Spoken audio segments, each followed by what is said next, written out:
অনেক বছর আগে মিশরের শাসক ছিল এক অত্যাচারী রাজা ফেরাউন। সে নিজেকে ঈশ্বর বলে দাবি করত এবং বনি ইসরায়েলদের উপর কঠিন জুলুম চালাত। তাদের সন্তানদের হত্যা করত, দাস বানিয়ে রাখত। এই সময় আল্লাহর ইচ্ছায় জন্ম নিলেন হজরত মুসা আলাইসালাম। ফেরাউনের ভয়ে তার মা তাকে একটি ঝুড়িতে রেখে নদীতে ভাসিয়ে দেন।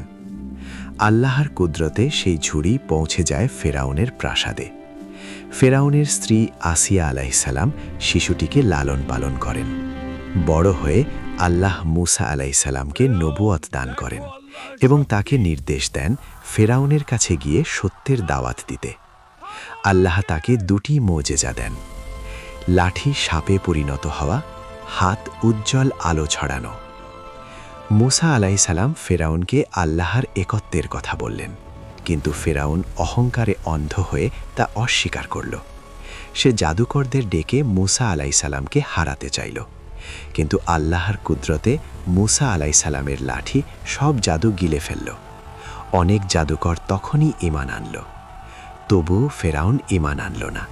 তখন আল্লাহ মুসা আলাইসালামকে বনি ইসরায়েলদের নিয়ে মিশর ত্যাগ করার নির্দেশ দেন।